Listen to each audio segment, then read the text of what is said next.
Ready. Brian, are you ready? I'm ready. I'm ready too. Okay. Exactly. Great. Yes, exactly ready. Exactly Okay. ready. Okay. Exactly might be my new absolutely. Oh, good. Well, fantastic. Absolutely. That thing I told you about where I always get a excellent. I got another one yesterday. It was great. Anyway, moving on. Here we go. In 3, 2, 1.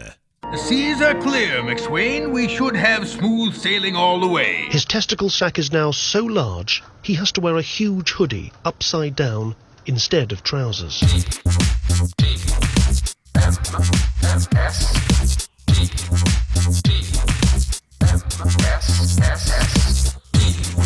This is the morning stream, and we're gonna need a bigger boat.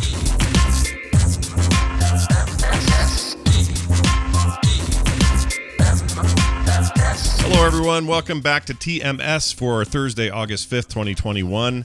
I am Scott Johnson. He is Brian Ibbett. Hello, Brian. Hello, Scott. Oh, man. Happy Thursday to you. We do a daily show. Remember that? How we do that? That's what we do. That's what we do. We do That's it here. what we do. Yeah. We do a show every Monday through Thursday and then often an afternoon thing on Fridays, which will be true this week. And, you know. Mm-hmm. We've missed a couple of Fridays because of various medical issues and some other stuff came up. Yeah. So, well, Playdate doesn't really count as missing a Friday show because we give you a Saturday show. Game time. Yeah, exactly. And the thing is to remember, you know, we have the authority to take that Friday thing and do whatever we want with it. We can take it and That's go. Right. It's now a half-hour strip show with Brian taking off his pasties. It can be that. Oh, the pasties stay on. That's a legal requirement. But I'll take off everything else. Sure. It's one of those bars. I see. Exactly. Anyway, it's good to see you all. Good to have you back. It's Thursday, and that means Wendy later. We got some stuff to deal with. I've called our topic with Wendy the next normal, and we'll get to why that topic is the name. But just to give you a little tease here early in the show, because I like to tease you. All right. Hey, I told you a few days ago, those of you who are familiar with the Activision Blizzard mess, we don't have to describe it again. Yeah. For the millionth time. Is there something going on there, Scott? Yeah, it turns out there's a little something going on. It is funny once in a while I'll get a tweet or something from somebody who'll say, "What's all this Blizzard stuff about?" And I'm like, "Please just Google it, dude. Just hit the word, type the word Blizzard and Google it, and you'll go find it. And you don't need me. It'll be the first thing that comes up. Trust me. Yeah, 100%. I'm not your Google. Anyway, after exhaustive conversations about it over the last few weeks, as I mentioned last week, I created some artwork, basically a drawing or some art of a broken hearthstone that says "No Way Home." And a bunch of people said, "Hey, you should make that merch." And I said, "Well, I don't want any money from this. This is my therapy for dealing with this." And anyway, then people kept pushing and said, "Well, why don't you could do a charity?" And I went, "Oh, well, yeah, I could. What am I thinking? This is dumb. Let's do that. Actually, I can make a difference here. Let's actually do something good in this world that comes from this mess. So let's do that." So I did, and it went up last night. And I'm letting you guys know now that if you go to frogpants.com/store, you will find t-shirts, men's and women's. You will find stickers. Those are also for men or women or anyone. Actually, everything from here forward is for all people of any kind, type, gender, and Hispanic people, and black people too. All of them. Now that goes so far back that people might not get that reference. So. Yeah, I'm a little worried. If you don't know what that is, it's referencing a really old commercial. Go to YouTube, search for the Red House commercial. Yes. So that was what Brian and I were doing then. That was not us being weird. Okay. There's also buttons like, pin in the back, stick it on your shirt kind of deal. And there's also a print, 12 by 12 inch large format print. All of these are up on the store and for sale, which means you'll get them. But also, they're going 100% profit to charity. None of it goes to me or anybody. And we're going to be like ridiculously transparent about that, meaning once this is all over with, people can see the total amounts that we're donating to which group and where it all broke down from and that sort of stuff. We're not going to give away people's names or anything, but this isn't a plan to dox customers or whatever. But it's a chance for us to just do a big, transparency, sort of open charity. And the concept is this is going to some causes that are specifically areas of impact around the issues that are part of this Activision Blizzard mess. So, for example, Black Girls Code is one of them. This is a highly regarded charity or group that helps young women of color, or women of color in general, I don't think age has anything to do with it, have better inroads into the world of tech and technology, and it's an awesome one. I really like this one in particular. Also, there's RAIN, which is basically a not sexual abuse. What's the word I'm trying to say? Harassment? Harassment, assault, all that. All of it. They are a huge resource for women who are victims of assault. And it is a really good and an important one. So basically, you'll have that choice as well. And thirdly, and finally, Women in Games International, which is, again, another... maybe this is even the most connected to the Activision Blizzard stuff because it's very specifically focused on women in games. My daughter, for example, who's just got her degree in this and is about to venture off into the world of video game design. This is an organization for that. So you can go read about all of them because we made it really simple. On each listing, there's a website link. You can click and find out. And then when you go to pick your shirt and your size and your color and all that, you can also then choose which charity you would like. In fact, it's the number one thing. Cool. It's the number one choice. So if you want to choose, there's a drop down. It just says Black Girls Code, RAIN, or Women in Games International. These are the three that we narrowed down. Really cool. Yeah. We didn't do more than three because it just started to get a little choice paralysis, but also we want to make it easy to manage this when it's done so that everyone gets exactly to the penny what they're due. Anyway, it's just about all I can do. So I'm glad I could do something, and it's maybe a small thing, but we tried to also make less expensive options. Like the sticker's only $250, but all profit from all of this goes to that. And we're already well in the couple thousand range as far as like total donation. I'd love to see that grow. So head on over to frogpants.com/store and grab yourself one or two or three of these items. And that's what some people are doing. They'll get like the shirt for one charity, a sticker for the other, No Way Home button for another one. Mm-hmm. And that's a good way of doing it. Spread it out, yeah. Yep. So anyway, if I seem like I'm nervous about this, it's just I'm very, very serious about wanting this to be really straightforward. I don't know why, because there's so much freaking people on the internet going, yeah, come do a thing.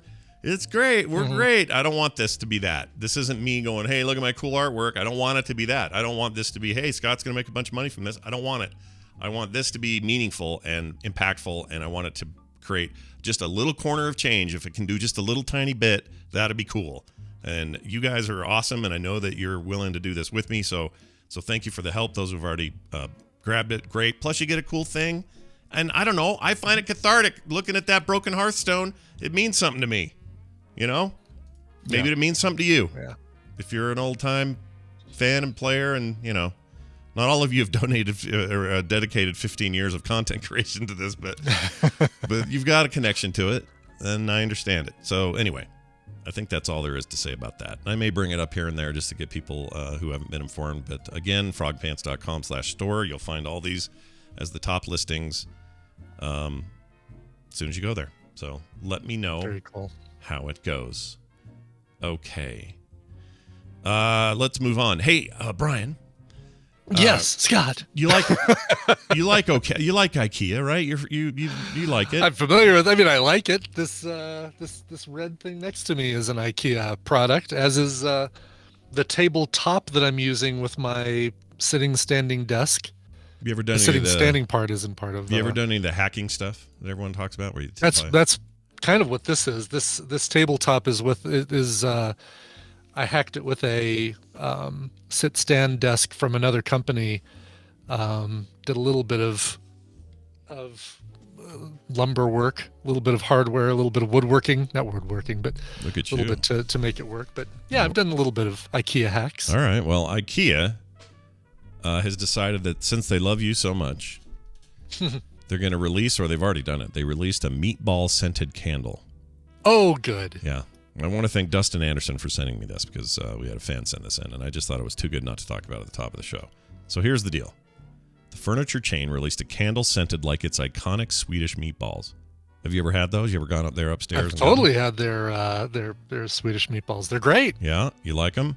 I can't remember if I liked them. I had them and I don't remember. We had a little gravy and a little lingonberry jelly with them, and yeah, they're bomb. We've even gotten the frozen stuff and brought it home and made our own, like mashed potatoes and stuff to go with it.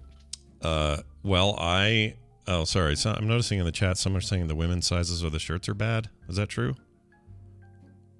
I'll look into it. I don't know what that means. Okay. I don't know what that means either. Bad sizes. Says the sizes are BS. I don't know what that means. Maybe bad sizes or bullshit. I don't know. I'll let me know what you mean. Send me an email or something, and I'll look into it. That's not. I don't want that to be. I don't want anyone to get there and go, these shirts are BS. That's not the goal. The goal is I'm looking at it and says, select style. Ladies are unisex. You select ladies. It's undersized. You've got small, medium, large, XL, 2, 3, and 4X. No, Tally says it's an industry issue. Not much I can do. So it's a shirt thing. Oh, okay. Oh, all right. So it's a general shirts in general for women. Has that been a? See, this is how little we men know. We don't get bothered by this stuff because we don't know. So that sucks. Is that true? Is that always? I could ask my wife, I guess.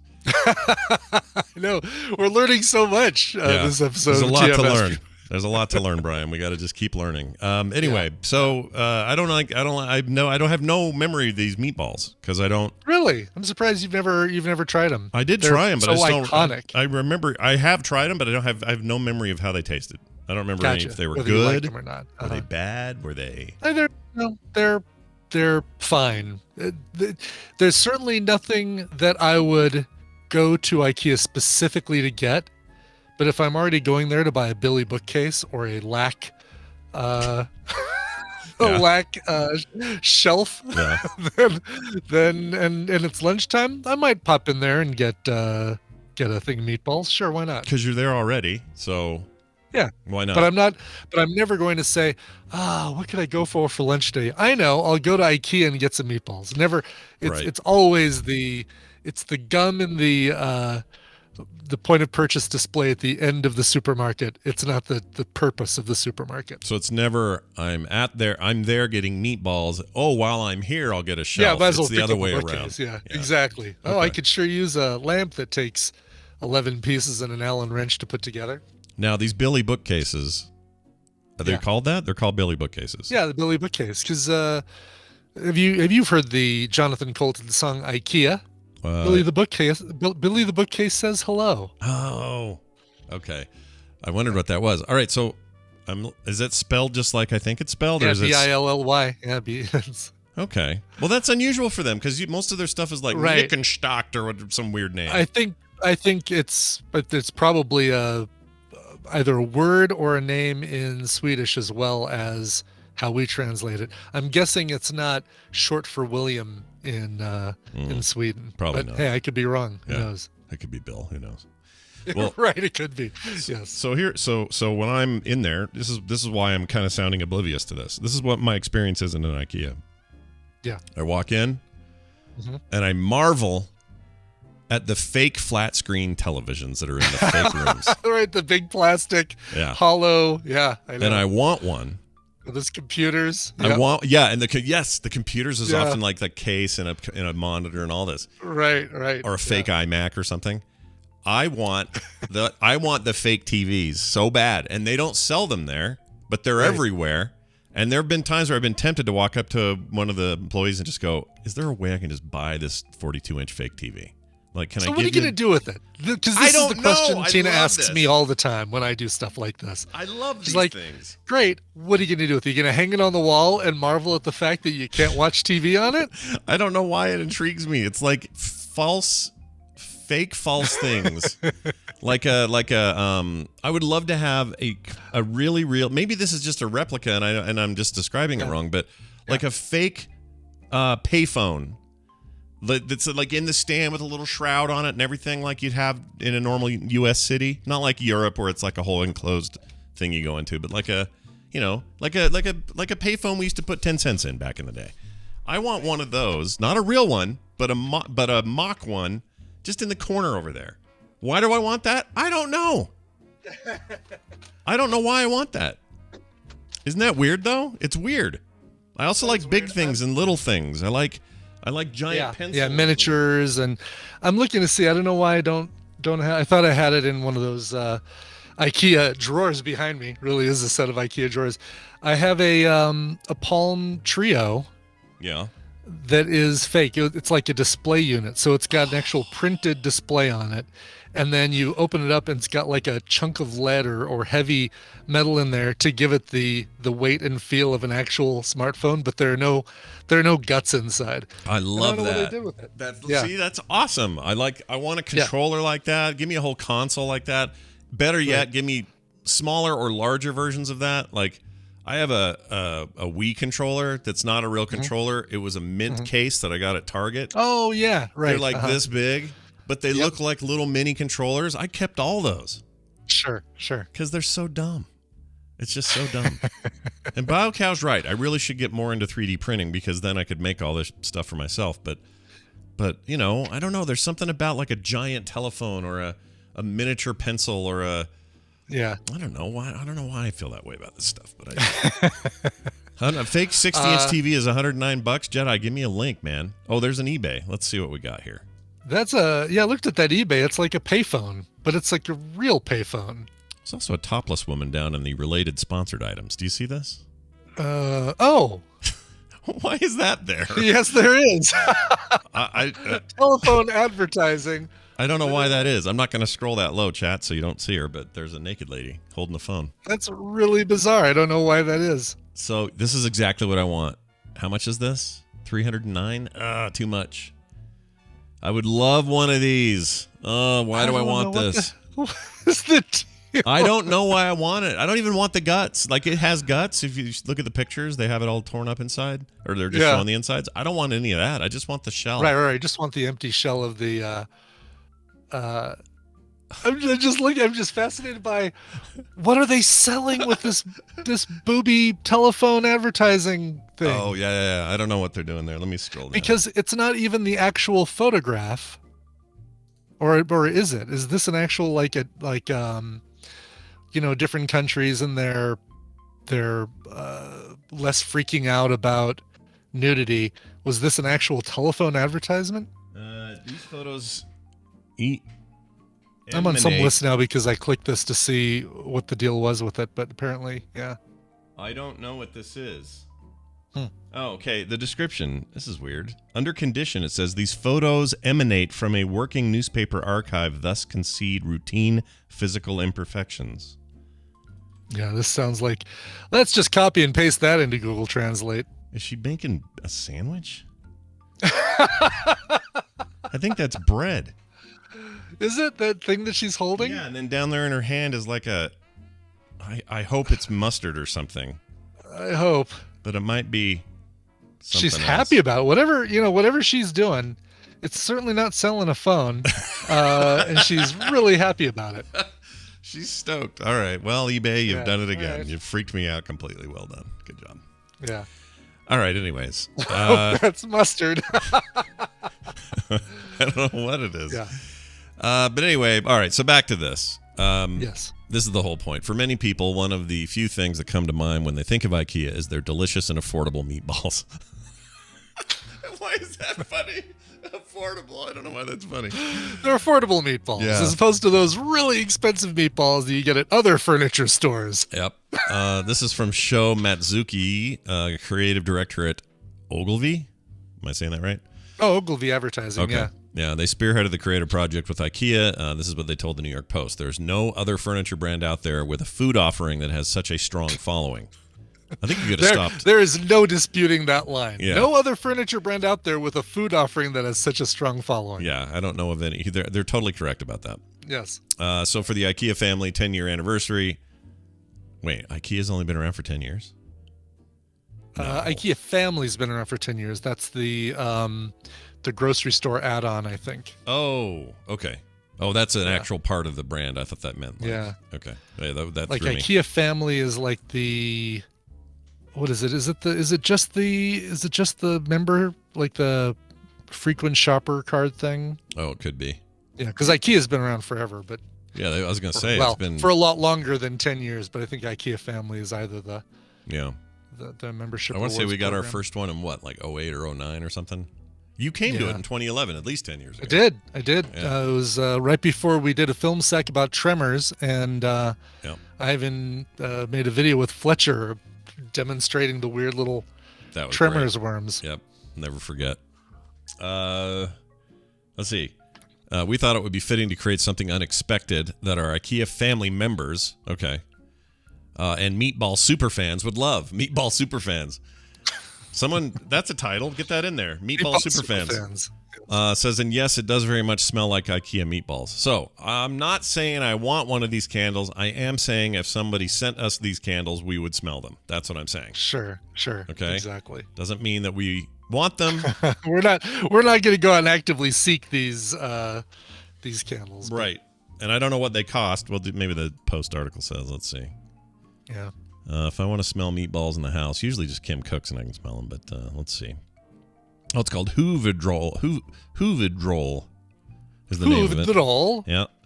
Let's see. 2.2. 75. Oh no, that's Gwyneth Paltrow's wiener candle. $75. Wait a minute. I think we've uncovered something new here. Gwyneth Paltrow has a wiener candle now.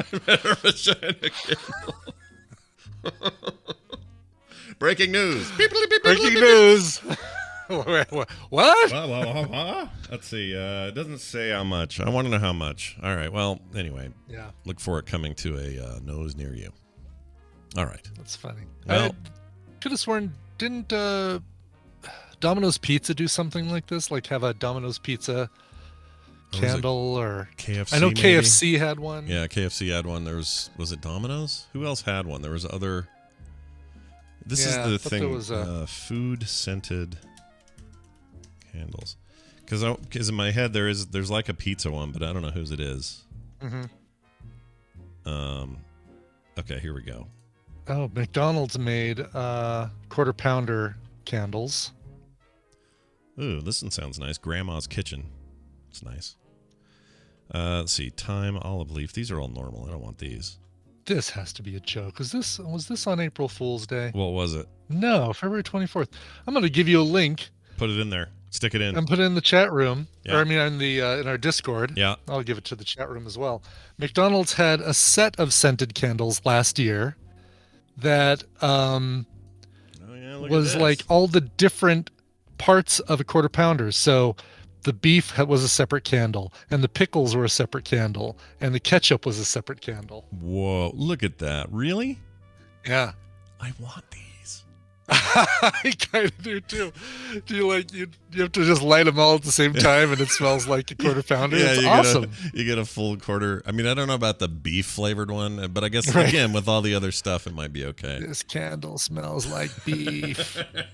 But look at them. Like if I had these, I probably would never light them. I would put them up on some prominent display place, so when people came over, they'd be like, "What?" And I'd be like, "Yeah, get in there and whiff it," and then you can smell. Just get close and smell it. Right. You don't have to burn them. This is the whole reason that you're doing your eBay thing is getting rid of stuff like this that you buy, put up on a shelf, say, "Hey, check it out," and then it's like, "Why do I have this?" Yeah. Let's just get rid of it. I have too much of that stuff already. I don't know why I'm even wanting any of it. Yeah, there was a whole bunch of controversy over a McDonald's PS5 controller. Oh yeah, Sony made them stop making it. Yeah, did they? Good. Yeah, Sony did a pull down or a takedown. It was basically Australia only. Oh, let's see if I have this. I think I have this up. Well, I'm glad you brought it up because this is actually a fun story for us. Here it is. Yeah. Kotaku ran a thing. Sony stops McDonald's from giving away PS5 controllers.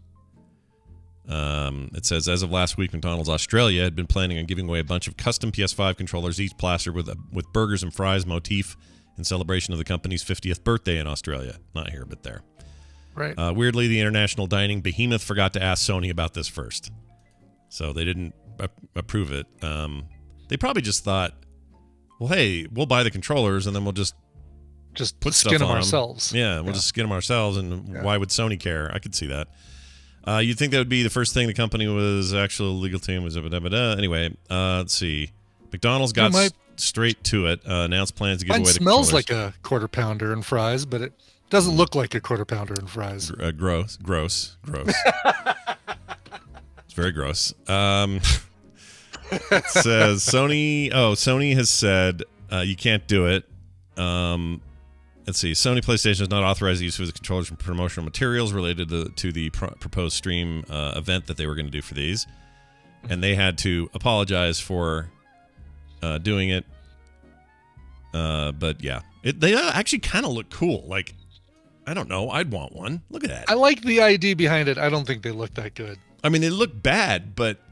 Well, that's what I'm saying is you'd want one just because you'd have one of these limited edition. No one's ever going to make one again. Right. Not because they're exactly. cool, because they're not cool. Like if they made and I'm sure because of all of the Spider-Man and Avengers games, if they made a really cool Marvel looking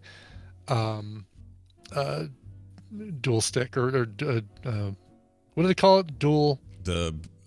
Not DualShock. That was the old one. 5. Oh no, DualSense. Did they just call it a PS5 controller? They just call it DualSense now. DualSense. DualSense. That's right. That's the word. Yeah. So if they made a really cool Marvel-looking DualSense, I'd probably be into it. But I'm sure there'll be one that comes out around the time of the Guardians of the Galaxy game that'll look really cool. Yeah. But I don't want it to just have like, here's a picture of Star-Lord and a picture of, Rocket Raccoon. I want something that looks like this would be what the PS5 controller with the DualSense would look like in that world. Right. A Stark Industries controller or a Shield controller or a like a beat up right, like a have it look janky like spaceship, the Milano. Mm-hmm. A little bit dings totally. On it. A little bit of scratching on the side, that kind of stuff. Exactly. They do. I don't want a picture of fries on there. I want it to look like this is what a controller would look like if you could control McDonald's. The controller. It's funny. The controller market's weird right now. Microsoft has something called Xbox Controller Design Lab, and you can go in there and make your own custom controllers, and it costs you an extra $10 on top of what you would normally pay for a controller or a new one. And it's any kind of color combination you can think of. You can make the face buttons transparent or black or colored like they normally are or whatever. Everything down to the select button and the capture button and the underside and the overside and the sticks. They can all be different colors and mixes and matches. It's pretty cool. It makes me hope or wish that Sony would have a program like this, and they may at some point. But right now, I think the big market for PS5 modification are these like... not latex, but like it's like latex, like a super thin latex thing you buy and you put it on like a condom, basically. Oh, really? So not even like the old skinning thing right. was used You to could do it. Like you could skin them, and certainly Sony will do printed custom stuff. But the ones I've seen are all like that. So if you're going to get custom controllers, you buy these basically it's like a car wrap sort of, where you don't paint the car, but you put a big old wrap on it. It's like that. Interesting. It's pretty neat though. It feels like the Spider-Man costume design just lends itself to a really cool controller. I agree. I agree. And you're Sony, you own the rights. Go ahead and do it. Right. Get in there. Exactly. Get in there, make it happen. All right. Well, from Meatballs to Sony, we now move to the news. Breaking news brought to you by Coverville. Today we're going to be celebrating the 50th anniversary of this project that Pete Townsend wanted to do called Lifehouse. After The Who had successes with Tommy and Quadrophenia, Pete Townsend wanted to do another rock opera, and it was going to be called Lifehouse. And it fell through, but they picked up all of those pieces from that Lifehouse thing, added a couple extra songs, and it became the Who album called Who's Next. This is probably one of their biggest albums as far as hit singles go. You've got Baba O'Reilly, Won't Get Fooled Again, Behind Blue Eyes, Bargain, all of these great things, great songs. And today we're going to be covering it track by track on Coverville at 1 p.m. Mountain Time at twitch.tv/Coverville. Very, very nice. Yes. Now, this first story, I feel like it deserves something. Hold on, I'm going to play. Where is it? Tell me I have it. Where's my Utah connection? Utah connection! Okay, it's not really from Utah, but it's a website and local affiliate station that's here, based here, KUTV Channel 2. I've been here my whole life, so they get a little bit of Utah connection. Anyway, the story's about Washington, the state. Okay? Okay, Washington, the state. The state. Not the man. Nope. Or the D.C., not the District of Columbia, but the state. Right. Right. Washington Man, not J.J. Washington from Welcome Back, Kotter. Not that guy. Was his name J.J. Washington? It was Washington, but I don't remember his first name. I remember Vinnie Barbarino, Arnold Horseshack, but I don't remember ever when they said Washington's first name. His name is... It probably was, I believe Welcome Back, but, Kotter. Yeah. Hold on. Where's the characters? Oh, here we go. His name was Freddie. Freddie Washington. Freddie Boom Boom Washington. His full name was Freddie Percy Boom Boom Washington. Did you know that? I'm sure the Percy thing was an episode, a very special episod of Welcome Back, Kotter, where yeah.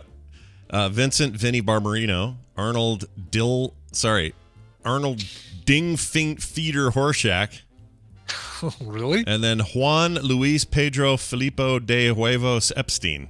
Epstein, right? Okay, didn't know Epstein's full name either. No. Holy mackerel! This is a little look. The learning going on today is exceptional. That's right. It's outstanding. Amazing. All right. Anyway, so police there in Washington, in Yakima. You ever been to Yakima? Is our newspaper in Yakima? There is Yakima Herald, and I can't remember if they were a customer of ours. I can't remember if I went there. I've been all over Washington, Bremerton, Spokane.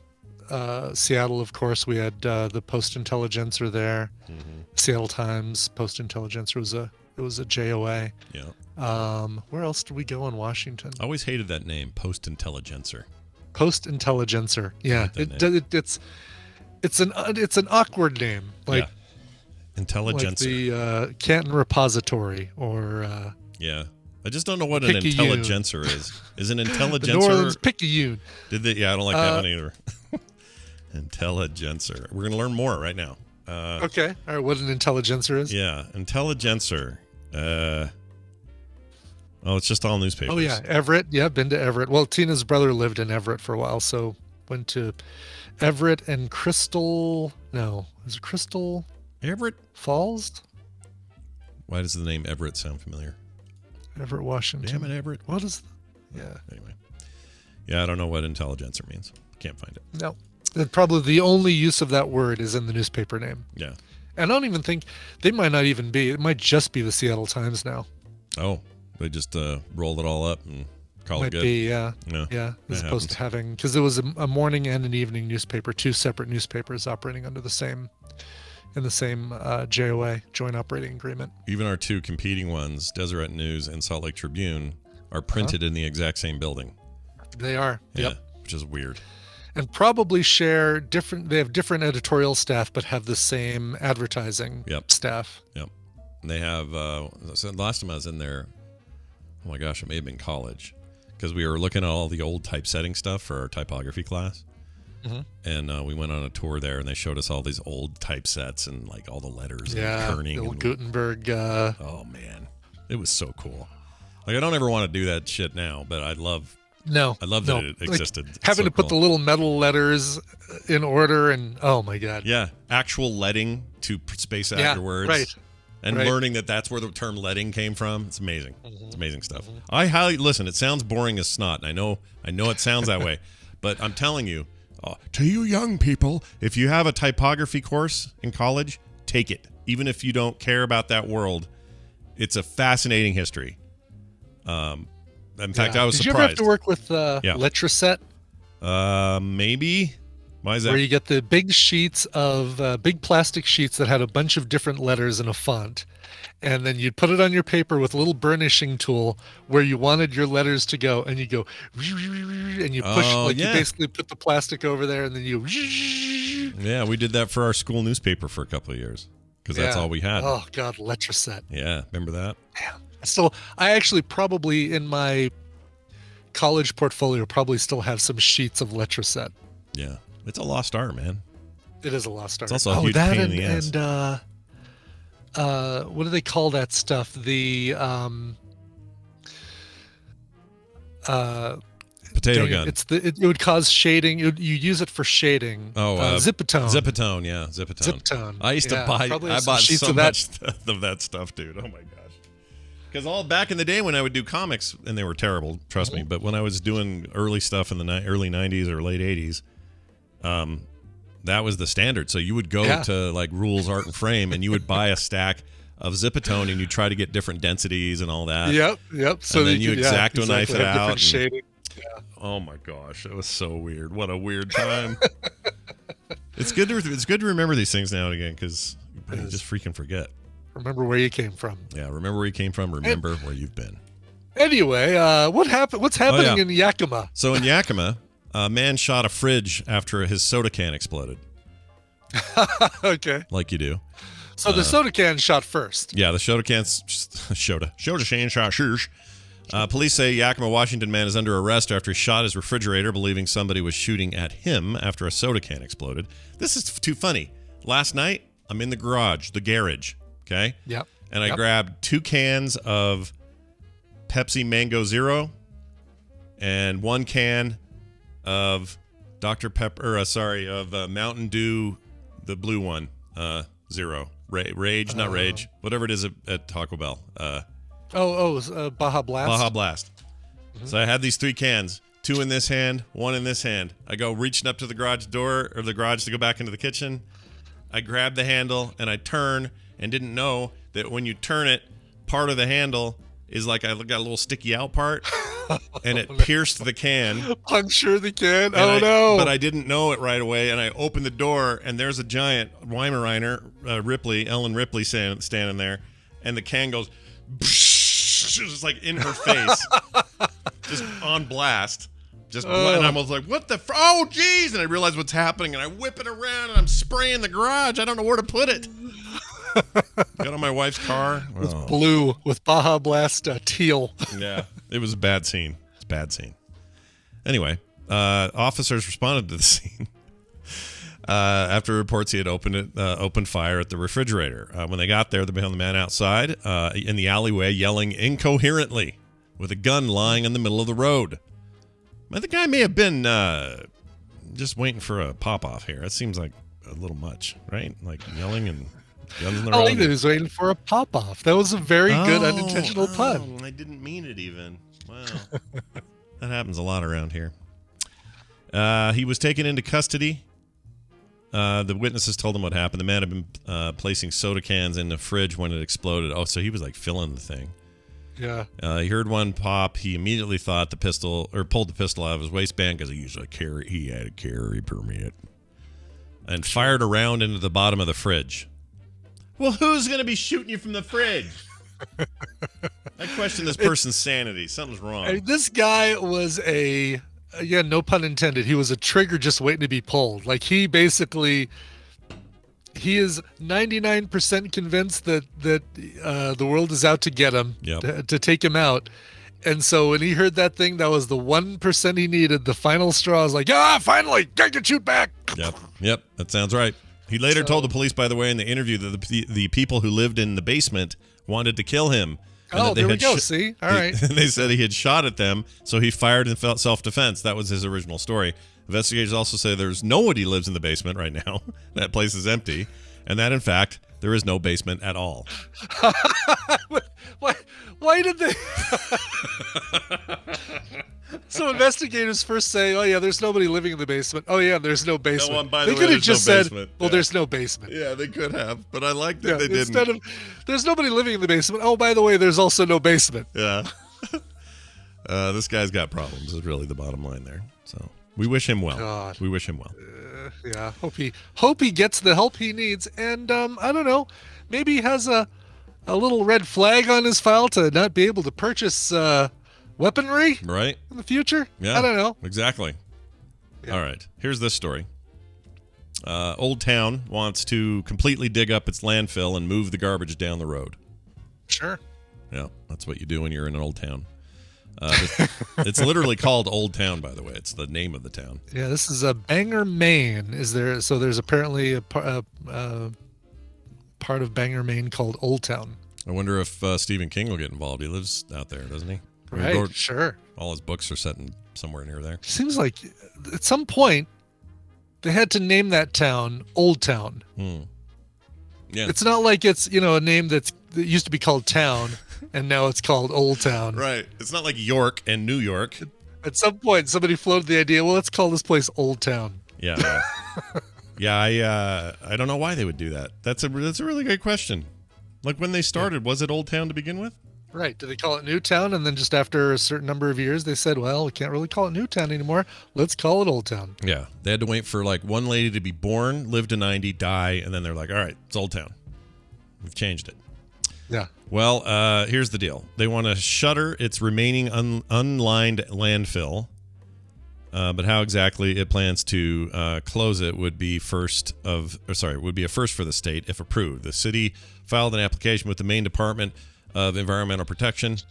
I love when people say the Maine Department because it sounds like there's an alternative department, but you want to go with the main one. Right. Love that. Love the way that sounds. Yeah. They did this on the 19th of July, requesting to Old Town's construction and demolition debris landfill that has been inactive since 2014. They want to move it. Typically, towns elect to cover a landfill and seal the contents in the ground, but in their case, they want to completely unearth the pile of garbage and haul it 4.5 miles down the road to another landfill and combine them. The move would mark a departure for the way Maine towns and cities, see again, Maine towns, I like that, and cities have handled the closing of landfills since the state started encouraging Suck at naming towns in Maine. Yeah, they just suck at it. That's right. You guys are bad.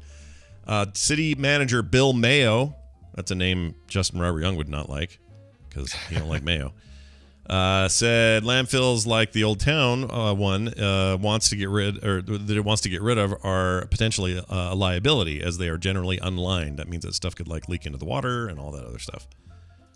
Contaminate soil and whatnot. So that's why they want to move it. Maybe line your thing next time. Are you so old that you didn't know about that when you started? Right. Just line your landfill. Multi B78 says Fort Collins has Old Town, which is the OG area. Well, no, so does Arvada. We have Old Town Arvada. There's Old Town Fort Collins, but it's not an actual town called Old Town. Yeah, you're not a certified city. It's a city. Yeah. A city of Old Town, which is even funnier. Why would it be Old City? Yeah. Exactly. Oh, it says the name Old Town derives from the Indian Old Town. What does that mean? Oh, really? Okay. Oh, I can't. So apparently there was a Native American name that. Old Town. Old Town. That seems. I odd. wonder if it's, but it's probably another name that translates to Old Town, and they just start calling it Old Town. I don't know. Let's see. This is a lot. This is a lot of. Really diverse information that we have. Yes, it really is. Yes. Oh, and Old Town was settled in 1840, so it's old. It is old. Yeah. Oh, no, I'm sorry. Settled in 1774, incorporated in 1880. That's when they picked the name. That was old then, so okay. Gotcha. All right. Oh, the name Old Town. I see what he's saying. The name Old Town derives from Indian Old Town, which was the English name for the largest Penobscot Indian village, now known as Indian Island. Oh, where so then they just from Donald Penobscot. Yeah, I knew this was coming. Yeah, married to Margaret Houlihan. Yeah. Yes, exactly. We just saw that episode. We just saw that episode last night, so it's like impossible to. The only Penobscot that I've ever heard of, right? Yeah. Besides apparently this river in Maine. Yeah. So they just really shortened it from Indian Old Town to just Old Town. I gotcha. Still Indian Old Town? I don't know. BioCat wants to know: is there a road in Old Town I can take my horse down to? Yeah, you got to take your horse to the Old Town Road and then ride like you can't. So no you more. Can't no more. Yeah, something like that. I guess his new song's controversial because he's nude in the video. Is that true? Heard something about that. I haven't seen it. Little Nas I X. saw the Satan video. Yeah, where he goes down the pole and all that. Mm-hmm. Tell me what you want. Tell me what you need. I'm going down this pole and I can't freaking see or whatever. I don't know how it goes. Yeah. It's pretty close, right? That was 100% accurate. His songs are, they're movers and shakers, man. People like Lil Nas X. They like him. They do. What's with the trend with hip hop and those rappers and hip hop artists with the Lil in their name? I don't like it. I don't know, Dionne Warwick. Why don't you tweet about it? Did she do that? I don't remember this. Is that a thing she did? She I love Dionne Warwick is great because it's like, why do you call yourself Chance the Rapper? If you're a rapper, just call yourself Chance. And then she calls Billie Eilish William Eyelash. Okay, she's kind of great. Why am I not following her on Twitter? I don't know. Great. She's a breath of fresh air on Twitter for sure. All right, here are the rappers with Lil in their name: Lil Wayne, Lil Uzi Vert, Lil yeah, Baby. Lil Uzi Vert. My least favorite, Lil Peep. Lil Yachty? Yachty. Lil Yachty. Yeah. Okay. Oh, like a yacht. All right. Like yacht. Uh-huh. Because it's fancy and expensive. Lil Skies. Lil Dicky. Oh, I probably changed that one. Lil Dicky. Yeah, I want to change that. I'm sure he changed something to that. Yeah. You know, it's He should work with this other guy, Lil Pump. Maybe that'll help. There's Lil Jon, Lil Durk, Lil Kim, Lil Nas X, of course, Lil Boozy, Lil Xan, Lil B, Lil Bobby, Lil Reese, Lil Troy, Lil Romeo, Lil Cease, Lil Twist, Lil Mo. You know what? This doesn't end. It's 1,000 lines long. It's a never-ending list. The list will never stop because as you're reading it, 8 new hip-hop artists are going to take the name Lil something. Oh my gosh. These statistics are scary. Every time a hip-hop artist takes the name Lil something, an angel gets its wings. Well, good luck to all of them, I guess, in their own special way. All right. Moving on to this water park. Technically not a water park. Technically a regular park. Yeah. Part of which became a water park. Yeah, it kind of became one. Disney guests swim in flooded Magic Kingdom streets. Rain and theme parks don't mix, they say. But you could still have some fun. Around 3 p.m. Thursday, weather system moved over Disney World, so it's down in Florida. This is the Florida one. Yeah. Yep, and the streets around Cosmic Ray Cafe became flooded, according to photos shared with the news organization that posted this. While some guests took shelter from the rain, others, including children, decided to enjoy the water park that formed inside the Magic Kingdom. Cassie Chase shared photos of children playing and swimming at the annual pass holders Facebook page, saying, quote, Magic Kingdom turned into a water park. Here's a photo.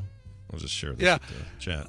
They're using the word swimming very liberally because, as they even say in the article, the water was about ankle deep. Yeah, it's hard to call that swimming. Yeah.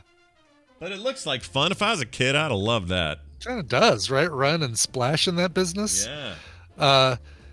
And that's a pretty big section to not have adequate drainage. You know, I agree. Disneyland. Yeah. But I don't know. I mean, Florida's weird, but I always thought that they'd have an easier time with flash floody type moments because of it's already wetland. It's already hurricanes and stuff down there that they've got to be prepared for. So you'd think that this wouldn't be like, oh, this was unexpected rain. Yeah, rain. Weird. We're in Florida again. Rain. Weird. Yeah. Get out of there Don't have too. to worry about this in California, but yeah. Hey, you gonna start saving $6,000 so you can spend a couple days on a Star Destroyer hotel in Disney? Okay, I won't lie to you. I was so excited for them. Since this was announced and all the talk about it, like what it might be, I was so excited all the way up through this lead up.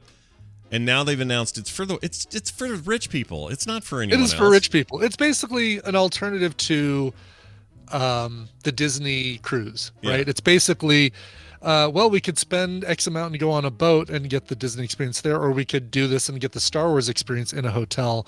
But it's like, it's not like your Sheraton where you're just going in there, you're dropping off your luggage, go out and do other stuff. This is, you're going in there committing to a couple, 2 to 3 days of full entertainment of being an Imperial soldier or Rebel Alliance member. And yeah, it's a what do you call it? It's like Westworld in there. It's like Westworld. There you go. That's a good comparison. It's right. Yeah, they're going all in, but it's all pretend. You're not in space, just so everyone knows. It's all pretend. Yeah, space would be cheaper. Yeah. So I don't know how I feel. Yeah. I want to do it. Like I would really like to do it. Oh, I do too. So but expensive. It would have to come down about $5,500 for me to consider it. Yeah, if you said to me, "Hey, $600, 2 nights, $600 a night." Yeah. I'd do that because totally it would be that. it's a lot still, but I'd be like, well, for this experience, you pay a premium, and like you said, it would be comparable to like going on a Disney cruise or something, money wise. But I don't want to. Well, would I go to a Fury Road hotel? Hell yeah, I would. Yeah, but you also wouldn't spend $6,000 to go to a Fury Road hotel. Hell no. Otherwise, you would have gone to Burning Man already. Right, and all they'd take, you know what they should take for payment is water or gas. They don't. That's all they care. That's currency. That's right. You got gasoline? That Yeah, I basically gotta, is what Burning Man is. The Fury Road Hotel. yeah, is what it is. It is. I should go there one day. No, probably not. Yeah. I mean, there's an actual like Mad Max event every year that's a lot like that. There is, yeah, separate from Burning Man. That's a whole different thing. I forgot what that's called, but yeah, I might go to that one. Are they still doing that? I knew that they did that one year, but are they still? I think so. I think doing every that? year they do it. Mm-hmm. I think. Okay. I could be wrong. Maybe COVID changed that. I don't know. Oh, maybe. The important thing is we're going to take a break, and when we come back, we're going to hang out with Wendy. We're gonna answer a big question for a lot of people coming up here in this next couple of months. So we'll get to that in a second. Before all that, though, let's do a musical break from Brian Ibbett. Sure. So Oakland, California for this one. This one actually started out as a bedroom project in 2010 for Ryan Christopher Parks, who's worked with Boots Riley in Riley's 2018 film Sorry to Bother You, working on music and collaborating, and this turned into something so much bigger and better. B. Hamilton is getting ready to release a new album called Nothing and Nowhere. Comes out October 15th on vinyl and digital streaming platforms, courtesy of Sofa Burn Records. This is the brand new single from B. Hamilton. It is North San Juan. Karate. Train your body. As soon as you finish your bunks, I want you two turds to clean the head.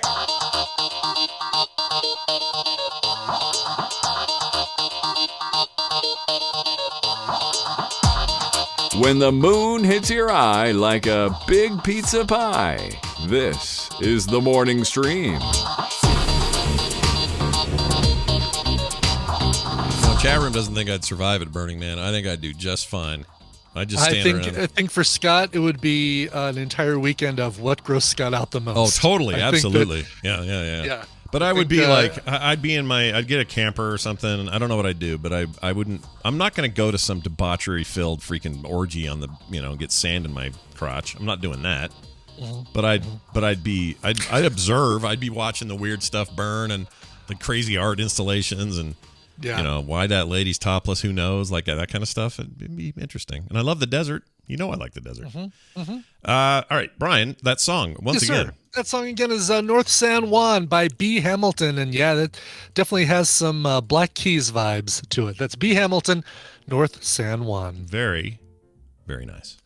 Yeah. All right, we're bringing Wendy in, and we're going to have some fun here. With Wendy, my sister. She's gonna join us here shortly, and I'm gonna play this little intro song for her and everything. If I can find it, where to go? I don't know. Everyone knows it's Wendy. Hey, look who it is! It's my sister Wendy Dunford, who joins us on Thursdays and talks about all sorts of stuff, including ways you can be a better you. Hello, Wendy. Hello. Oh, hi, Wendy, how do you feel about meatballs at IKEA? Yeah. Is it a draw for you? Like when you're going there to get a bookcase anyway, do you say, "Oh, let's get some meatballs"? Or yeah, Absolutely. really, you get them every time? Yeah, and it's not that it's the best quality. Sorry, I have to leave this room. It's not that it's the best quality. It's that it's just memories. Yeah. So you have good feelings about it. Do you, when you go there now, though, since you lived in Sweden for like, I don't know, was that 3 years? Good 4 point. years? Yeah. Did you? That's why I do it. Okay. Like the other day, I went to It's a a memory of the Swedish. I gotcha. Okay. Yeah. So the Scandinavian bakery. There's a Scandinavian bakery around here, and just 2 days ago, I got meatballs and lingonberry, but it's like good. There's a difference. Yeah. Bakery is like the McDonald's of Sweden. Yeah. Anyway. I mean, they have to be, right? Actually, that's rude. McDonald's is probably better. No, just kidding.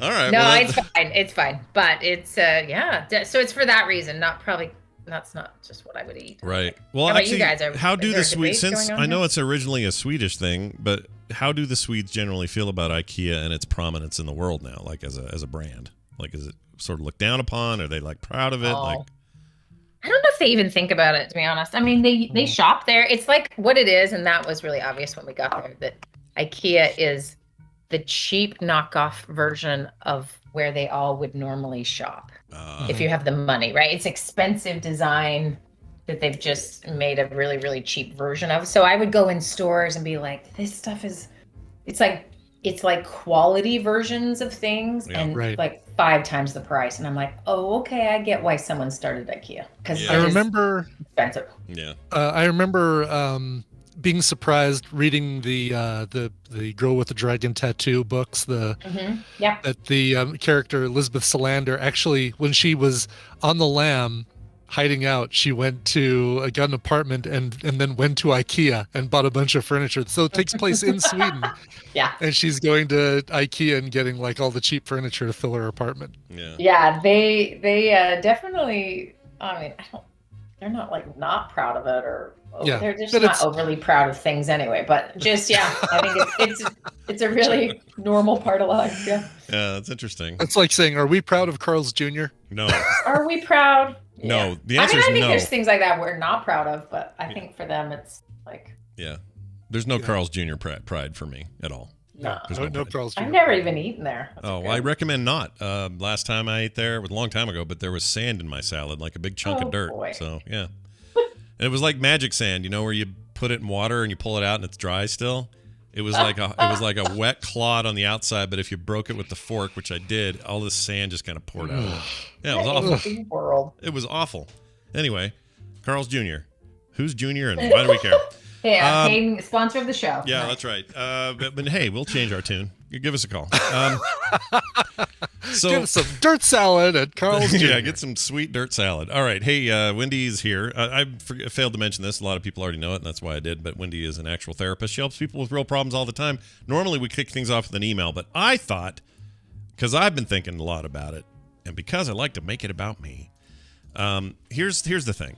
I feel like we got a next normal heading our way. And the next normal looks like this. We got Delta variant. We got possibly Delta Plus or whatever they called it the other day. Who was saying? Somewhere I was reading about some other version of Delta that is now mutating itself and becoming another version of sort of the Delta variant, and it's worse. And then, even though the country as a whole hit a pretty decent milestone of like 70% vaccinated or something of adults, meaning those who can. Are you talking about certain parts of the country? No. Overall, like I thought it was an overall percentage. Do I have that wrong? I might have that wrong. I can't remember now. I remember. Oh, you mean like 70% of Americans are vaccinated? Yeah, 70% of Americans who are able to get the vaccine have gotten it. Right, because there's kids and stuff still that can. That includes kids. Yeah. Yeah. Well, I don't know if does it include kids? 12 and up. Oh, 12 and up. Okay. Oh, is that what the deal is? If you're 12, you can get one? Is that how it is now? Yeah. Okay. I didn't know that. All right. So. And they're doing trials for younger. For younger, right. And there's talk of emergency authorization and all that, but we'll see. But anyway, this is all hitting a little close to home because I've got 3 neighbors now who all have Delta and are all on oxygen or some form of horribleness right now. Oh, geez. Yeah, it's bad. One of them were they vaccinated? No. One of them works for the DEA and was not vaccinated. I don't know why. Not that you have to work for the Department of, or no, not DEA. What's the one with guns? Guns and alcohol? Tobacco, firearms. That one. That's DEA, right? Alcohol, tobacco, and firearms. ATF? ATF? Oh, then what's DEA? Yeah, I forget what ATF. DEA is then. Oh my gosh. Does anyone else want to hang up now? Stop.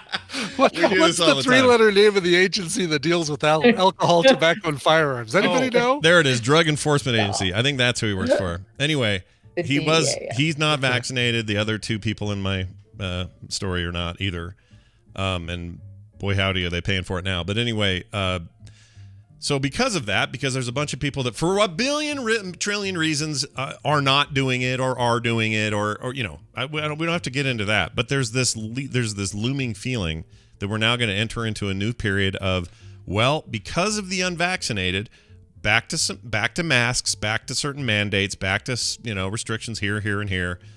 And I've heard from multiple people who have said, I'm bracing for this like no other, especially people that work in retail or people that are involved in like a lot of public facing stuff.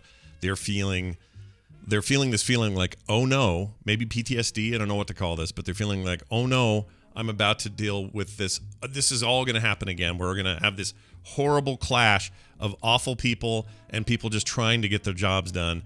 And I don't think I can do that for another winter. Like, and it feels like there's a lot of worry about that right now. So I thought maybe we could talk to that, and maybe how do you prepare for that? If it even is a thing, and if it's just existential, fine. But how do you deal with that? Like, that's where I want to go today. Okay. What do you think? Let's go there. All right, let's go.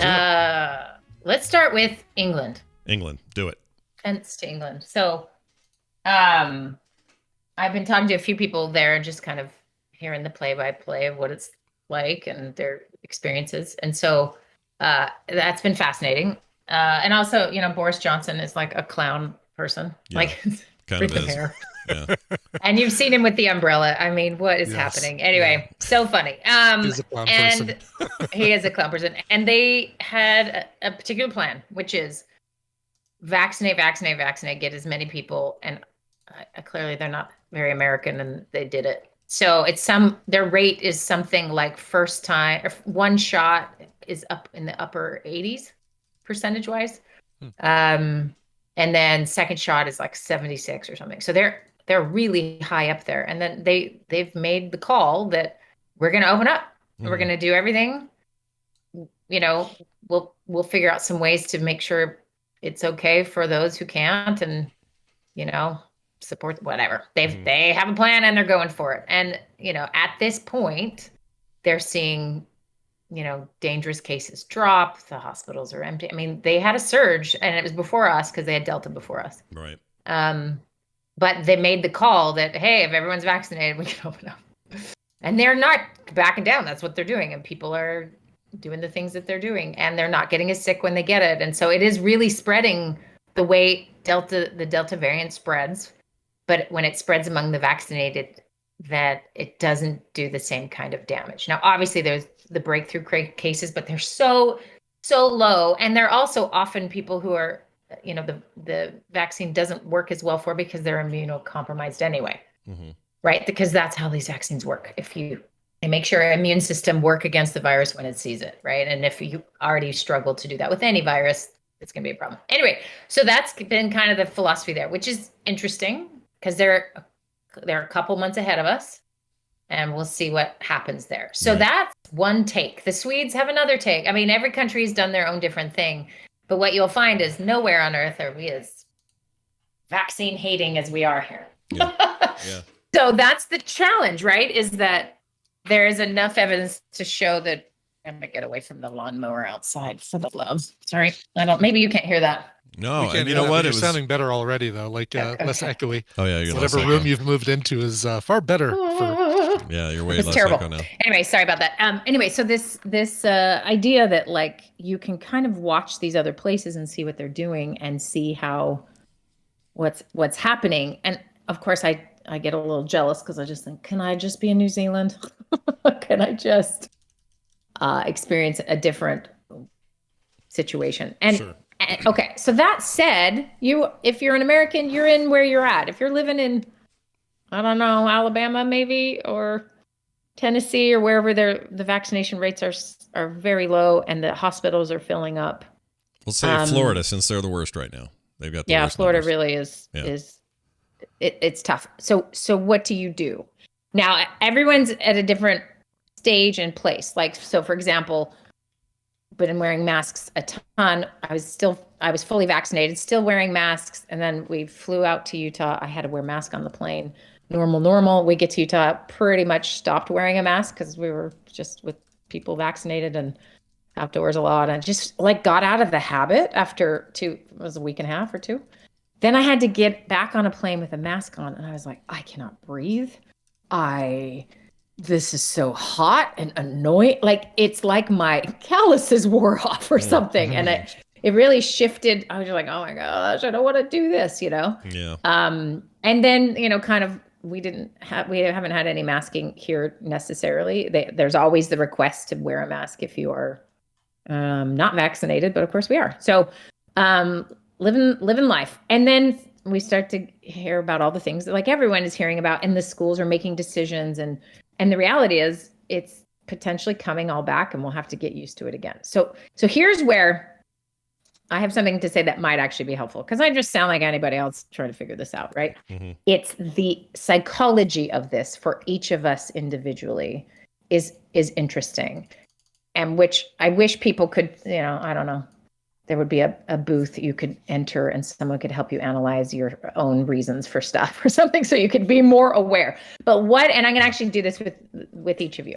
So we're looking at another round. We're looking at more conflict, more division, more, at this point, we already know who's vaccinated or not. If they're wearing masks again, you're like, oh, you're actually vaccinated. Yeah. Like it's proof. Well, that's that the irony, going to right? listen and do the thing. That's the irony. It's like I don't want to get. This is one of my biggest frustrations because people say, "Well, I don't want to put you can't tell me what I can put in my body or whatever." I'm like, okay, fine, wear a mask and stay home more then. No, I ain't doing that. Okay, well then, what are you doing? Yeah, and that's just it. You can't tell people what to do. No one will do it. And so there's a couple things psychologically. So I'm going to point out a few things, and then I'm going to ask you guys a couple questions. So, sort of. Climate change is a great example of, we think, oh, it's a scientific problem. We just need to give people information so they can see. And okay, so maybe your area is full of wildfires and suddenly you're like, oh, this isn't good. Or you live in Alaska and you have watched glaciers just disappear. And so you're looking at maybe some of the evidence that affects you or whatever it might be. But that is not what this isn't a science problem or someone experiencing a problem. It's a human behavior problem. Right. Which is, people do what they do and they do it for various reasons. So a good question is to ask yourself, what do you do, or what's your own individual belief, thinking, strategy? Like, boil it down to just you as an individual. So for example, I did not think I would have had that reaction after a week without a mask, putting it back on. I thought I'd be like, well, yeah, this is what we do. But I had a physical response to it that was like, I freaking hate this. I hate them too. I can't stand them. I hate them.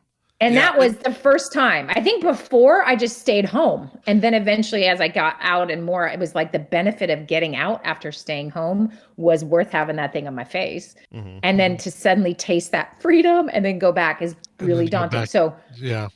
So that's what we're getting at, is you've got people in various stages of having really made a lot of effort to stop the spread, to protect their family and loved ones. Like, they really care about this, and then maybe have tasted a little bit of normalcy and have to go back. You have people who have never done one dang thing, and suddenly they're watching their neighbor die or loved one die. And so they are having it, so everyone is in such a different place that there's no universal way to say this. So let's just use you guys examples. So Scott, let's start with what does this do to you to think this is coming again? Like, what rises up in you as you think, okay, we have to go back to maybe more masks or just less whatever and more crap, people fighting, all that. So what happens? Well, okay. So if anything, this topic or this discussion was inspired by a video clip I saw the other day of a dad in his 40s, 30s maybe, on his deathbed. He is so COVID gone that he's just about out. And he's hooked up to ventilators. He's hooked up to all kinds of stuff. He can barely speak. But what may have been his last words, I don't know, were basically this sentence where and you could barely understand it, but if you listen closely, you could hear what he said. He kind of had to whisper through it. But he basically said, yeah, we didn't believe in getting the vaccine. We're a conservative Christian family. But now I wish I would have, because my kids are not going to have their dad around. It's something like that. It was a very sad video. But I could not get over that statement. To say, we didn't believe in them, and now I will tell you why, because we are a conservative Christian family, and now I wish I would have done it. So those are your three structures to that sentence, or the three parts of it, three phases. Phase 2 really got under my skin, because what that tells me is so many people have bought into this because people they know, like, trust, whatever, have known their whole lives, I don't know, are telling them this, helping reinforce whatever misinformation they get from other places. And they now see it as tribal. They see it as part of their very faith of who they are. Like, their very core beliefs now include, I don't do vaccines because I'm a conservative Christian, whatever that means. That's so ingrained in people, even on their deathbed, they're still saying it as if it's an excuse. That those are the people I'm going to have to deal with. That kind of thinking is now going to come back in force, and maybe more so because there are people who understand the science, did the right thing, are not only doing the right thing for themselves but for those around them, and got the vaccine. So now you actually have a real division, like a physical division between people. Before, we were all in this together, and we had maybe bad attitudes, and everybody clashed for other reasons, but we also didn't have there was no method to the madness. Then we get the way to fix this, or to curb it and to save lives, and then a whole bunch of people do it, and then a whole bunch of people refuse to do it. Well, now we have a dividing line, and it's just like right there. And so for me, I'm actually dreading this worse than the first time through, because the first time through there's a lot of unknowns, a lot of whatever, but this time it feels like, oh no, now there's like this physical line I can see in the ground, and there's people over here and there's people over here. And it will be impossible not to know where the conflicts are. Maybe that's a benefit. I don't know. But my whole thing has always been this. I really wish this would be true of COVID. COVID, if you're listening, could you mutate? Here's what I want you to do, COVID. I want you to mutate so that all the versions of COVID now exhibit immediate physical symptoms that are hard to ignore. For example, even if someone's just carrying it, I want them to turn, if you're a carrier, I don't want you to be sick, but let's say you're an asymptomatic carrier.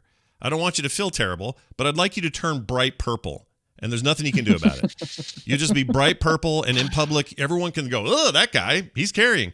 Now, people who actually have it and think they just have a cold or whatever, or are not vaccinated and have COVID floating around them, I'd like one of their eyeballs to like dangle out on their cheek for a long time or something. I want something that's so like physically obvious that you just go, yep, like leprosy or, one of those things. You know who's got it, and you don't want it even more. I guarantee you there are two things that'll drive people. They see it more, and they don't think of it as this invisible thing and Jesus is my vaccine kind of level thinking, but actually see it. And you could say, well, go to a hospital, look at the emergency room, you can see it. No, I know, but people don't do that because they suck. They'd like to be ignorant. Show it to us, right? Have it be visible. Now, that's not going to happen. So number two, here's my other solution. Insurance companies announce that premiums are going up because your premiums will go up if you're unvaccinated, just like if you were a smoker and you're not quitting, your premiums will go up. And also a million other reasons that insurance likes to ding you in our crappy healthcare system. For once, it might actually be a motivator because they'll say, are you vaccinated for the COVID-19 or any of its variants? No. Oh, well, you're going to pay more every month. Put it in my veins. People are going to do it because money motivates. So that's my trick. I can't believe I'm actually saying this, but I'm rooting for insurance companies to up their rates for the unvaccinated. That's what I'm rooting for. Mm-hmm. Well, it's much better to make it a financial problem than a loss of life problem.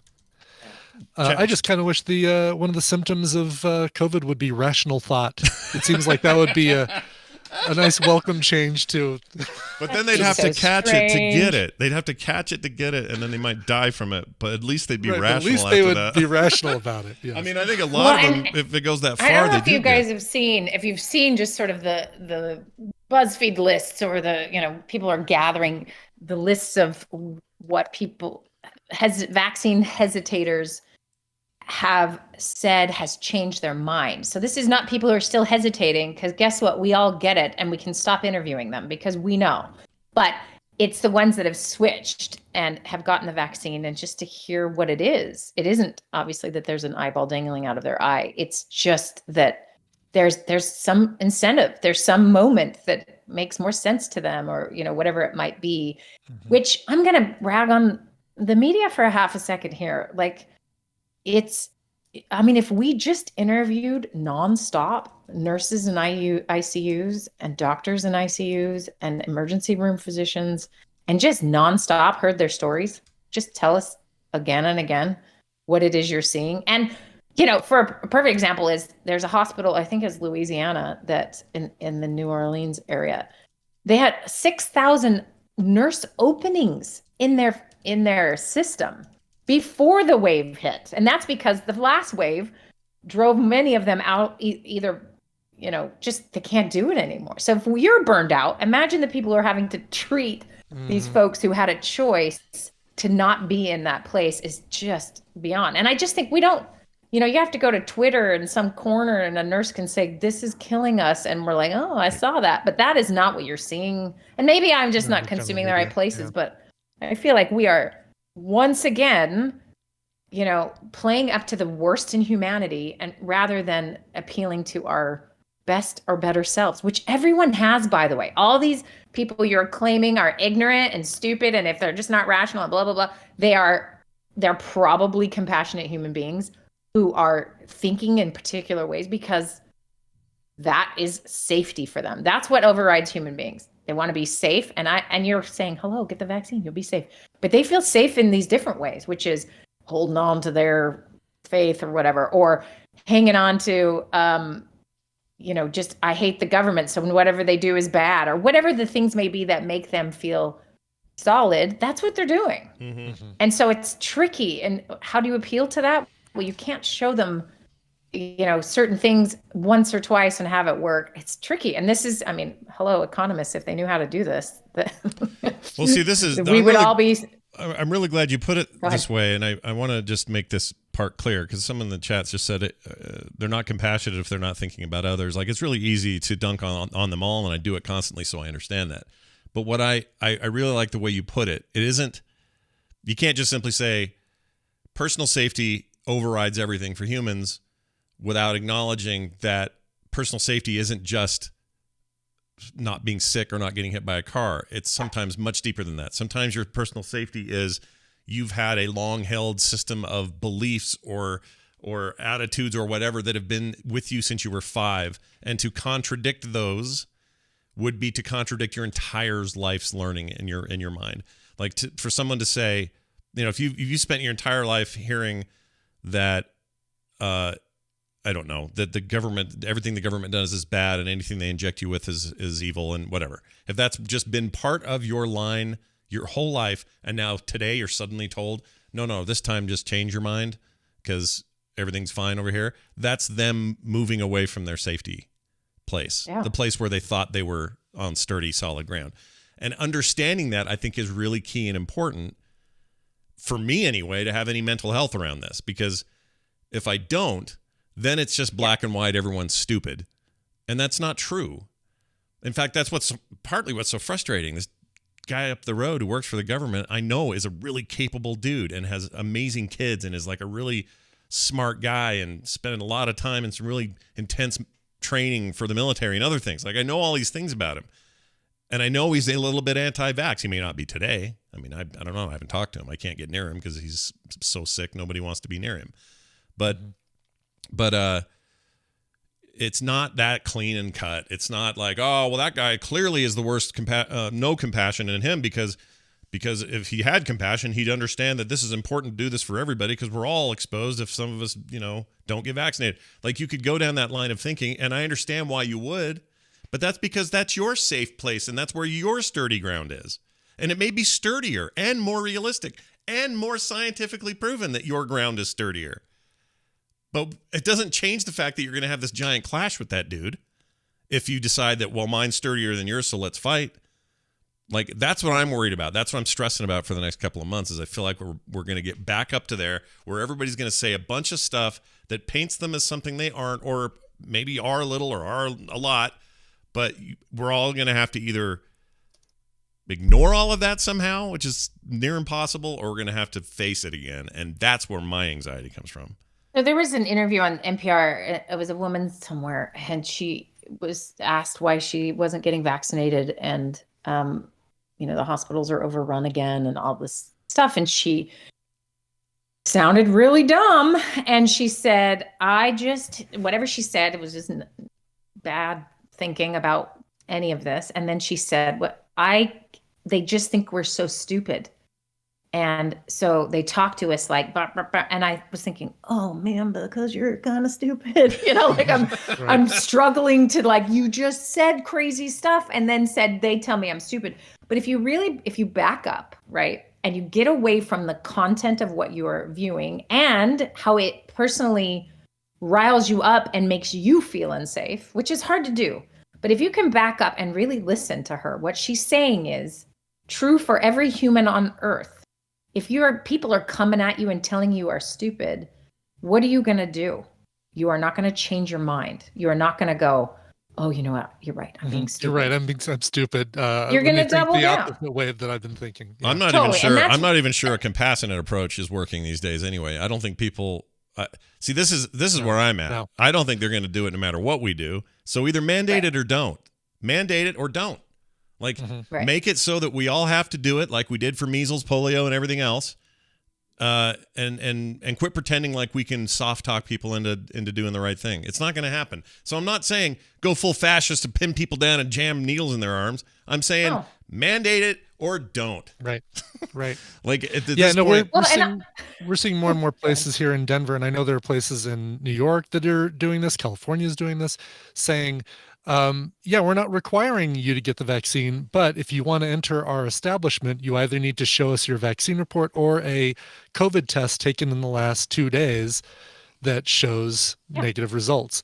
So it's like, I'm hoping that if enough companies and establishments, businesses do this, it becomes all right, well, we've tried the compassion, we've tried the mandate. Let's just try making it as inconvenient as possible for anti-vaxxers.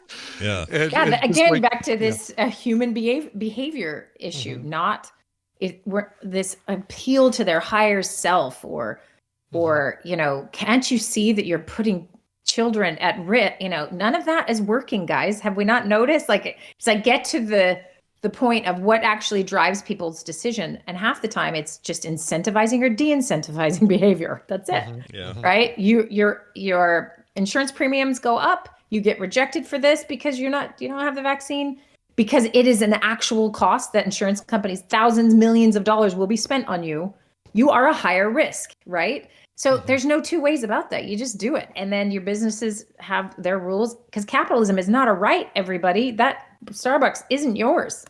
It's an option. And, you can't go in without your shirt or your shoes. No, free marketers only like it when the free market serves them. And the minute the free market does something that isn't serving them, they claim censorship or claim, being oppressed or whatever. Right. And what's cool is the test. You can get it 2 days before. We just had to do it. We sent a kid to some camp, and one kid's vaccinated, so we just had to show his vaccination. The other kid, we had to go shove swabs up his nose, and he hated every second, was like, oh my gosh, never wants to do that again. Was that Elliot? Because he's too young. Is it Elliot?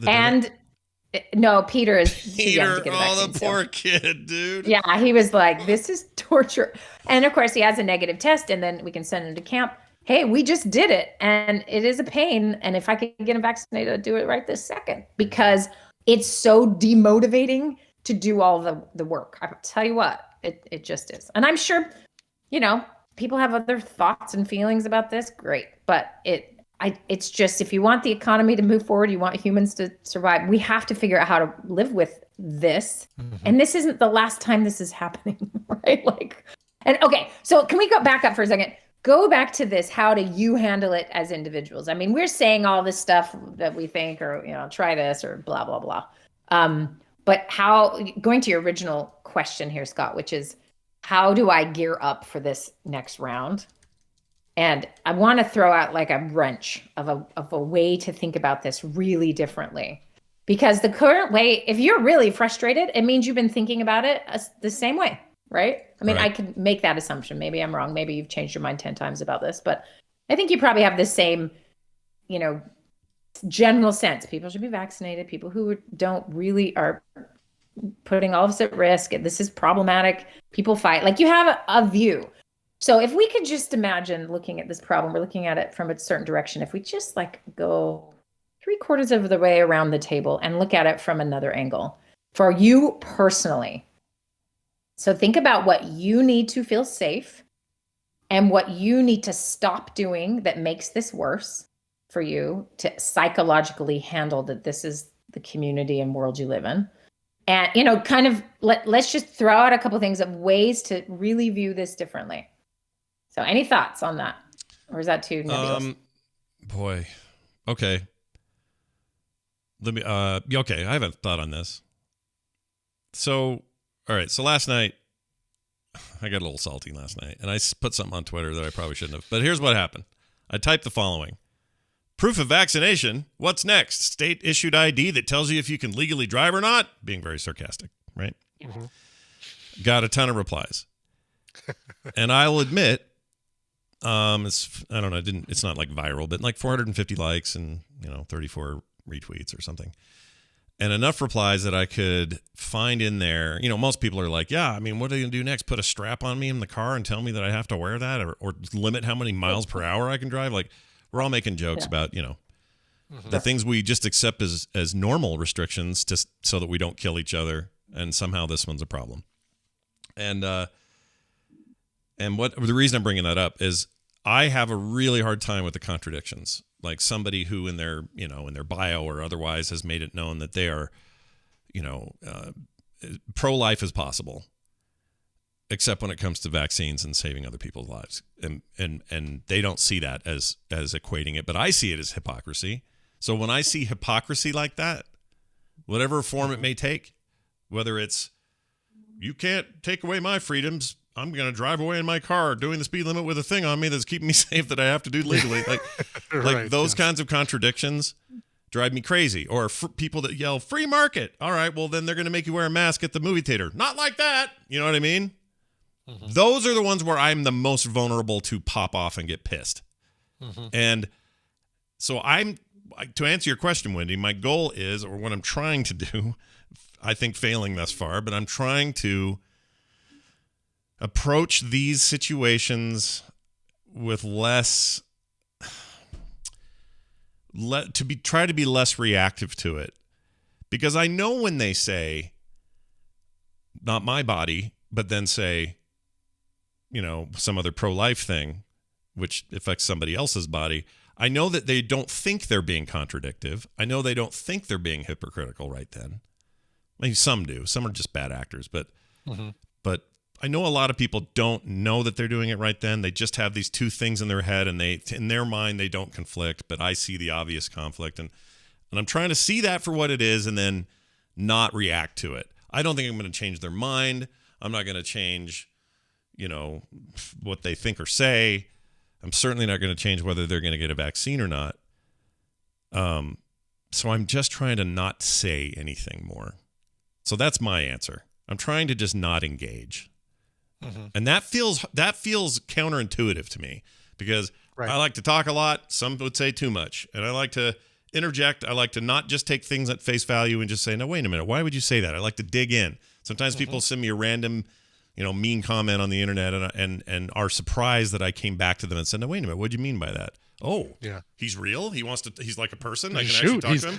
Oh no, he responded. Yeah. What do I do? And a lot of times those turn out really positive. Like we'll have a good positive discussion offline, email or something, and both walk away with no hard feelings, and it's a good experience, but not always. And most of the time when it's not always, it's around this stuff. It's this COVID nightmare. So my answer is, now that I've given Brian all the time in the world to think of his, my answer is that I want to engage less, which seems, it even hurts to say it, but I'm going to engage less with that stuff. Right. And so let me throw a thing on there. So engage less would require you to consume less of the stuff that points out the hypocrisy. And then, right? I mean, that's what I mean. Or you just want to use all your willpower in the world and just fight the urge to. Well, part of it is that. Still read all the same tweets and read all the same Facebook posts. Maybe you shouldn't do that. I mean, I went on a prune. I haven't told anyone about this, but I went on a following and sort of just social media prune and chopped out everybody who's just obsessed about talking about this stuff. I got rid of anything that was like overtly political, even people that are just like creators in a different space that have decided to just use their platform for politics or social stuff or whatever, and just get back to what I originally liked all of this stuff for, which is I'm following a bunch of artists and comic book writers and creators and people in film and things that I find interesting or that are part of what I do or whatever. And I think that helps, but a little voice in my brain saying, well, that's just you walling off your garden and keeping your head and only listening to the people Yeah. who agree with you. Yeah, which is kind of true. Like, I won't deny it. I don't want to be around you. I don't want to be around you. Right. I want to be around people who aren't being this way. So, yes, I am doing that, I guess. And so, yeah. Okay. is that And so what you think about that little voice that pops in and says, "Well, you're just walling yourself off," right? I often just imagine my sort of high school political science teacher who's just like, "You need to read current events, like get the newspaper," because we're old, right? So it was just a newspaper then, and read the newspaper, and you were like a cut above every other kid in school who would read that, because that's not what anyone was doing, right? So I feel like there's that teacher is in your head going, you need to know. If you don't know, it's dangerous. And again, that's not completely wrong. But right now, this is an exception in history that I think would really serve you better. So I agree, this is a really smart idea, because what it does is it allows compassion to grow.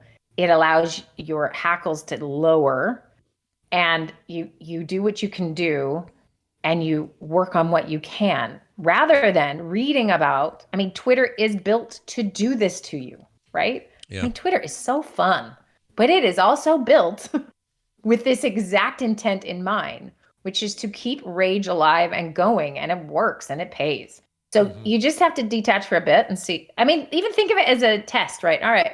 Okay. The rest of 2021, I will disengage from the COVID conversation and just see what happens. And then by January, everyone will either be dead or we'll have turned a corner. I don't know. You don't know. Yeah. So yeah, I love it. That's a great idea. How about you, Brian? What's your take on how you could look at this differently? It's really hard for me to look at it the same way as Scott about, I mean, the disengaging and stuff like that. I'm already not following anybody that gets, overblown about this stuff. Yeah, you're already what's better frustrating at this than I am. You've always been a little more clear-headed on, I think, this approach than I have been. I think that's good. And it's just laziness, really. It's It's the same reason my Twitter profile and photo haven't changed in the last 8 years. But it's but as far as the way I'm going to be dealing with it going forward, I don't know how much of it I really can change, because I can talk to the people that are in my life that are saying things like, well, yeah, I'm not going to get I'm not going to get the booster shot because, who knows what they're putting. They don't even know what they're putting in their bodies, or they're putting into that. And I said, well, then we probably won't be coming over as much after you don't get the vaccine or the booster, because we don't accidentally want to get you guys sick if we happen to be carrying it, even though we're vaccinated. This is a close relative that I'm dealing with this. Yeah. But there has to be, I haven't found it yet, but there has to be a level of acceptance. Acceptance doesn't feel like the right word. It's picking and choosing my battles. It's going and doing the things that I still want to do as part of a community, and because I like to go out as opposed to just staying home, going to theaters, going to restaurants, things like that. I'm already finding that I'm just kind of biting my tongue and not looking at people, glaring at them, or shaking my head if I see them with their mask down over their mouth, but with their nose sticking out of it, or just around their chin, or things like that. It used to really irk me, and it does still kind of irk me, but I'm kind of at a point where it's like, what can I do? I'm not going to start a big kerfuffle in a supermarket because I want that person to pull their mask up over their face. Right. I'm expecting that there's going to be things next week. I'm going on vacation. I'm going to Disneyland, and I'm figuring there's probably going to be a good 10, 15, 20% of that time that I'm going to be around people who are required indoors to wear a mask, who are either pulling it down under their chin or down or not wearing it at all.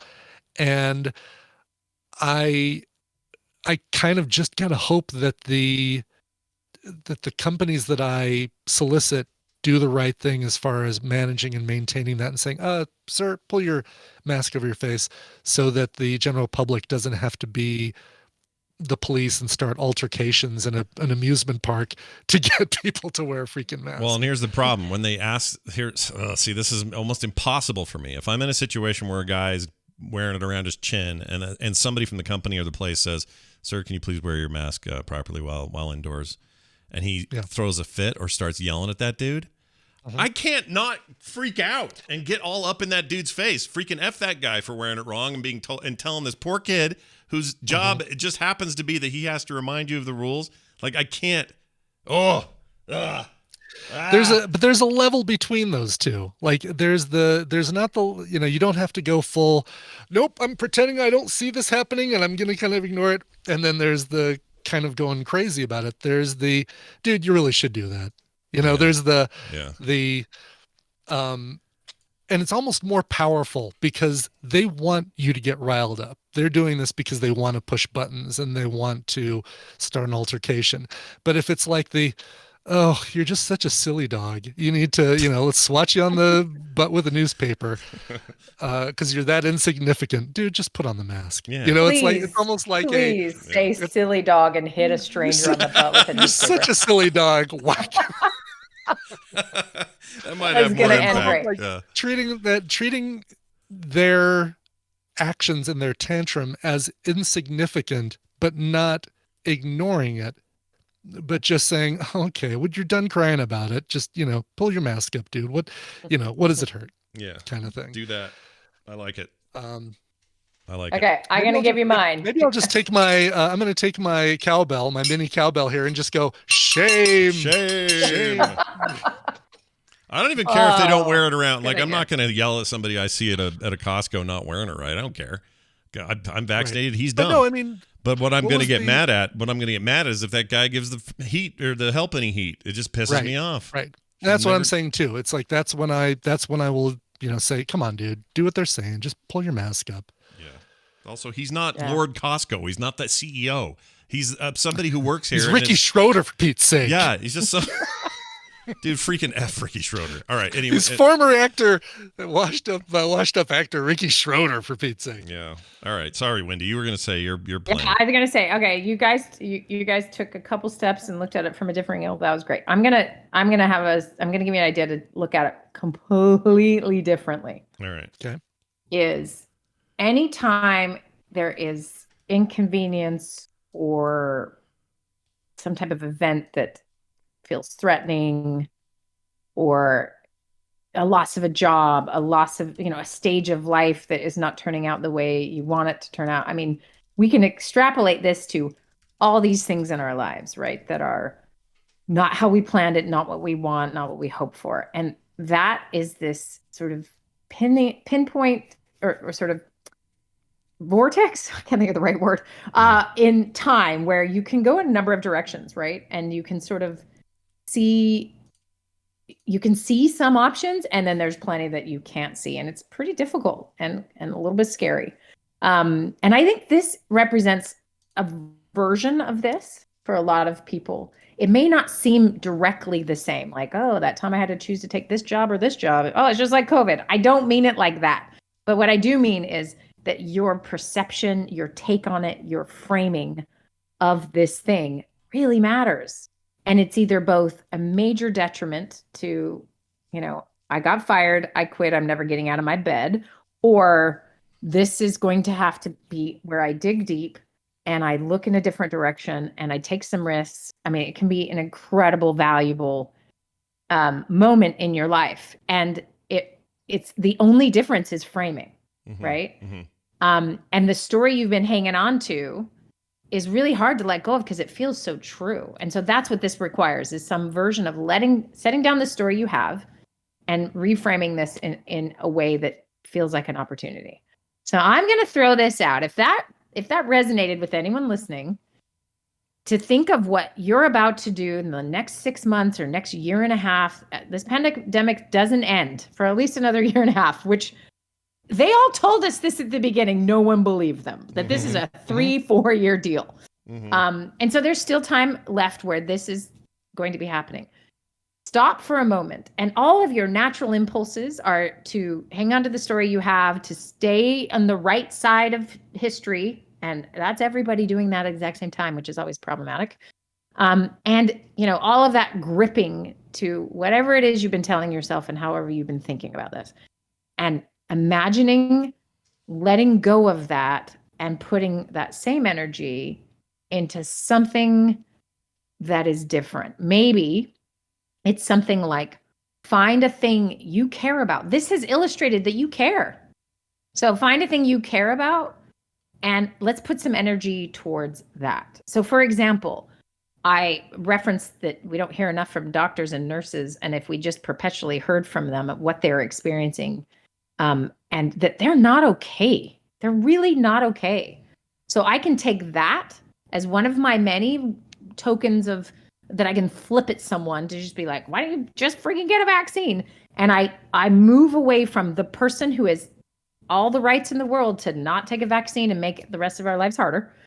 They get to do that. I'm not going to change that no matter what I say or do, unless it is somebody that I have influence over, which I don't. Over 90, I don't have any influence over them. Right. But where can I put my energy and my influence if I care?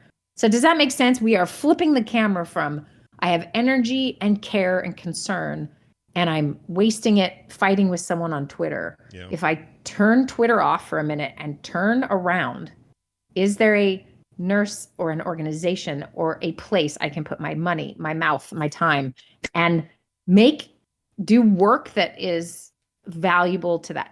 Opportunities. It doesn't even have to be big, right? It can just be kindness to a random person or something. I don't mean you got to start a nonprofit and, help all the nurses out, but right. What does that look like to, instead of being in the arguing group about this, you move to the action group, and it may be really not related to COVID.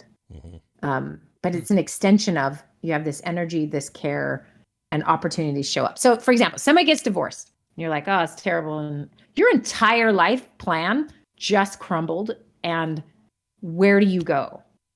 Well, you can still try to make that relationship work even though it's ended. And that would be the same idea of keeping the same frame, right? And staying in denial. And, all of us would be really worried about you, right? But it really is this moment of pick something different, do something different. It's scary. We get it. But this reframing can be really powerful. So there's my very different angle on it. I don't know if that's helpful to anyone, but I do think, gearing up for the same thing is we just need a little creativity here, a little openness that maybe it's not the same thing, but if you keep doing the same things, it will feel the same. Yeah. But maybe there's some other version of living in this next round that feels is a different version, feels more authentic, and it's going to save your sanity. Yeah. Reframe, everybody. Time to reframe. Mm-hmm. And if you're Scott, get off Twitter. Yeah, I get off Twitter. I don't know. It helped actually to change who I follow and why, but yeah. I don't know. I got to deal with that feeling of like, oh, why am I shutting myself off from these other opinions? Well, because all of them kind of blow. And I don't like them. Yeah, and what's the net gain here? I mean, what am I actually getting out of it? Exactly. Are you a better person? Exposing myself to somebody who rants and raves about how vaccines are designed to give you a chip that they can track you with. As they type it on a handheld device, they will never leave from their side, and it has about 1 million chips in it. And what a dummy. I know, bless. Anyway, that's it for our time with Wendy this week. If you guys have questions, thoughts, feelings, or your own questions and hardships you're dealing with, we'd love to tackle them here on the show. Send us an email, themorningstream@gmail.com. Wendy, anything else? Oh, how's things on Real Steps? You guys got a new round coming? So we are taking a personal break from August. We were going to do a round of August, but we've got some things happening that is just not conducive to doing it this round. So if you've done a previous round, there's a group in Discord that are running, they're redoing Maze, because the content's always available once you buy in, so you can use it anytime. So they're using Maze content, and they're still meeting on Monday nights, and they're doing it without us basically. They're awesome, and I'm going to join them a couple times, I hope, this month. But we're sort of gearing up for November, so you'll hear more about it as that gets closer. But August was not going to work. Sure. But there's a group doing it. So if you want to sign up to get information as that comes along, you can put your email into our list on realsteps.org. Yep. There you go. Realsteps.org available for your for you to purview now. Okay. All right. Wendy, have a fantastic week, and I hope Peter doesn't have to jam anything up his nose this week. Okay. Bye. See you later. Thanks, Wendy. I didn't send this to you, Brian, but this is what Peter looks like these days. There he is. Look at that thing. Holy cow. I know. Look at that hair. Wow. The last picture I saw, he had his little hamburger or his little hot dog intestines in a baggie next to him. Now his poor kid, his knees are growing out of his shoulders. I know. I mean, this is his standing position, everybody. That's how he looks like standing. He's crazy. A really funny kid. Good Lord. How old is he? What would that make him, 11 now? Yeah. Jeez. I know. That's crazy. Time flew. Okay, that's the first real representation of how long we've been doing this show that I've seen, Scott. Yeah, that's pretty weird. You know, heck with, if a kid was born on the day we start our show, they'd be 11 years. No, now I'm seeing it. Now it makes sense. Now it's... Yeah, it totally does. Very weird. But hey, that's going to do it for today's show, by the way. We've had a great time with you and yours, and we hope you did as well. And that you learned a little something, whether it be about all that meatball stuff earlier or what Wendy had to bring. Who knows? But tomorrow, if you're a patron, you'll get to be at the TMS PM live show. That's tomorrow at 3:30 Mountain Time. And we encourage you to be there. We have Dan, or are we doing apps? What are we doing? We're doing Dan, I think. Okay. I think Dan, since we missed, or last week was a play day, I think it's Dan's turn. I'll make sure and then let you know. Yeah. There's that. Oh, Brian got me totally hooked on that freaking.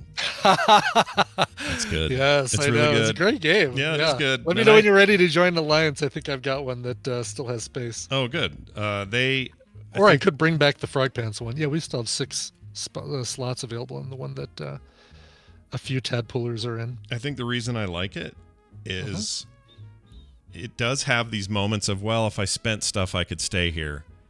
But I actually like a game that says, all right, you've done mostly what you can do right now. Why don't you go to sleep and just deal with the stuff in the morning? Yeah, exactly. Let your coins accumulate. I like that. Yeah, totally. I like it a lot. So it's called Rise of Cultures, C9 Ender. Yeah, Rise of Cultures. It's one of those city builder management things. It's like a Forge. It's by the same people who did Forge of Empires, I think. Forge of Nations, Forge of Empires. Forge of something.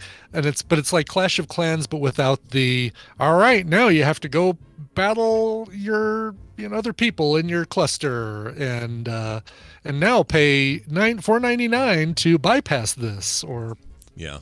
It's intense. It's an intensely addicting experience so far. I have not been prompted to spend actual money in this game the entire time I've been playing it. I know it's an option. I see the little icon of the shop, the storefront down there, but it doesn't run ads. That's the other thing. No ads. Doesn't run ads. Yeah. So it's just great, one of those. Like nice graphics. Doesn't feel like a PC port. That was my problem with Forge of Empires, that it felt like a PC port that just wasn't quite built for this display quality. It's got a really nice graphical design. I like it. So thanks for that, Addiction. Nice job. What else? Patreon.com/TMS, how you can support the show. More on that later, but that's also how you get the PM this weekend. It'll be an instance tomorrow. We're doing it early, 10 a.m., I believe, instead of the usual 12:30. Might have a special guest tomorrow. We're working on that. So if you want to learn more about Elder Scrolls Online, tomorrow's episode is a deep dive into what that world's like these days, and more. So check it out. What else? Frogpants.com/TMS for everything else you're looking for. And I think that's it. Should we play a song? Probably should. Yeah, let's play a song. Okay. This is a great one. This one, January 6th is when Troy from Western Australia wrote in 7 months ago and said, this is my birthday, August 9th. And I know we're doing this early, but I'm not going to be here. We're not going to be here on August 9th, or I'm not going to be here on August 9th. So it's Troy from Western Australia. Basically, his message says, it's my birthday. That's all he put in the comments. Wow. Happy birthday to you. There you go, bud. But under song information, like where it says, what's your request? He said, anything of or by The Living End. Oh, this is a great Australian band, The Living End. Never heard of them. They've got a really cool, almost funky rockabilly kind of vibe to them. And this is one of their singles. They've done this one live. I've got a few different versions of them doing this cover, but it's a song originally done by Gloria Jones, popularized by Soft Cell. Here is The Living End and Tainted Love. This show is part of the Frog Pants Network. Frog Pants Network. Get more shows like this at frogpants.com. This is a bag of dicks. Oh, okay. That's a bag of